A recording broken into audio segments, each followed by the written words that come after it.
వీక్షకులకు స్వాగతం, నమస్కారం. ఆంధ్రప్రదేశ్ రాజధాని అమరావతి రింగ్ రోడ్ వెంబడి హైటెక్ సిటీ ఏర్పాటు చేయాలని, దానిలో కృత్రిమ మేధ, సెమీ కండక్టర్లతో పాటు ఇతర హైటెక్ ఇండస్ట్రియల్ హబ్లు అభివృద్ధి చేయాలని స్వర్ణాంధ్రప్రదేశ్ 2047 లక్ష్య సాధన దిశగా రాష్ట్ర ఆర్థికాభివృద్ధి అన్న అంశంపై దేశంలోని అగ్రశ్రేణి పారిశ్రామిక దిగ్గజాలతో ఏర్పాటైన టాస్క్ ఫోర్స్ సిఫార్సు చేసింది. ఎలక్ట్రానిక్స్, సెమీ కండక్టర్స్, డ్రోన్స్ రంగాల్లో ఏపీ ప్రత్యేక దృష్టి పెట్టాలని, దానికోసం తిరుపతి జిల్లాలోని ట్రీ సిటీ నమూనాను రాష్ట్రంలో ఇతర ప్రాంతాల్లో అమలు చేయాలని సూచించింది.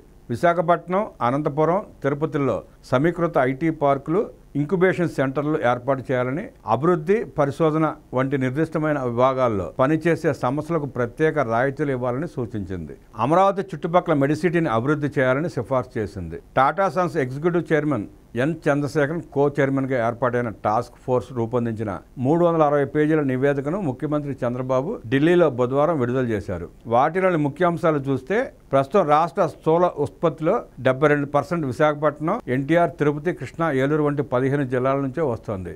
ఆయా జిల్లాల్లో food processing, marine, aquaculture, electronics, automotive, licences, blue economy, logistics, robotics, data సెంటర్లు, ఏఐ, థీమ్ ఆధారిత పర్యాటకం, నైపుణ్యాభివృద్ధిపై ప్రత్యేక దృష్టి పెట్టాలి. పారిశ్రామిక రంగానికి ప్రభుత్వ విధానాలన్నీ సక్రమంగా అమలయ్యేలా చూసేందుకు, అవసరమైన మార్పులు చేసేందుకు, ఇబ్బందులు తొలగించేందుకు ప్రభుత్వ పారిశ్రామిక రంగ ప్రతినిధులతో పర్యవేక్షణ విభాగాన్ని ఏర్పాటు చేయాలి. రాష్ట్ర సమగ్రాభివృద్ధికి చంద్రబాబు ప్రతిపాదించిన పీసీ విధానం చాలా తోడ్పడుతుంది. ఇలాంటి నమూనాలని అందిపుచ్చుకోవడంలో రాష్ట్రం ముందుండాలి. రాష్ట్రాభివృద్ధి లక్ష్యానికి రుణాలు విఘాతంగా మారకుండా చూడాలి.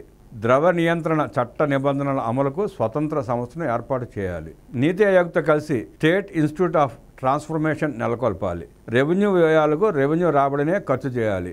రుణాల ద్వారా తెచ్చిన నిధుల్ని మూలధన వ్యయంపై వెచ్చించాలి.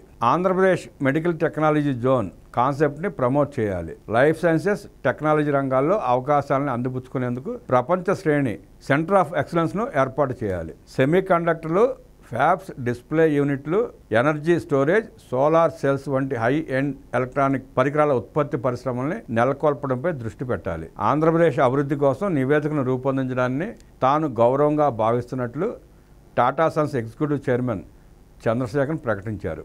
ఢిల్లీలో నిర్వహించిన సిఐఏ సదస్సులో ఆయన నివేదికను ముఖ్యమంత్రి చంద్రబాబుకు అందించిన తర్వాత ప్రసంగించారు.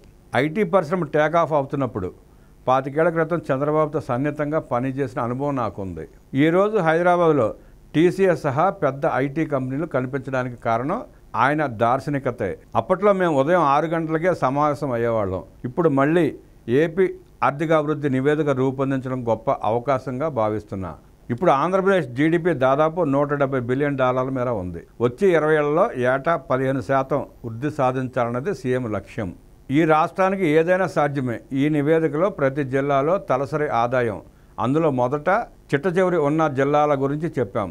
ఆంధ్రాకు చాలా బలాలు ఉన్నాయి. అందులో ప్రధానమైనది అత్యధిక సంఖ్యలో ఉన్న ఐటీ ఉద్యోగులు. ఇందులో చాలామంది ప్రపంచవ్యాప్తంగా చాలా పెద్ద హోదాల్లో ఉన్నారు. టాస్క్ ఫోర్స్ చైర్మన్గా నన్ను నియమించినట్లు వార్తలు రాగానే తామెలా సహాయపడగలమో చెప్పాలంటూ నాకు మెయిల్స్ పంపారు. చంద్రబాబుకు చాలా గుడ్ విల్ ఉంది. అందుకే చాలామంది రాష్ట్రానికి వచ్చి చేయూత ఇవ్వాలనుకుంటున్నారు. అందువల్ల tech industries, quantum computing, AI, advance మ్యానుఫ్యాక్చరింగ్లో సరైన నాయకత్వాన్ని ఎంచుకోవడం పెద్ద కష్టం కాబోదు.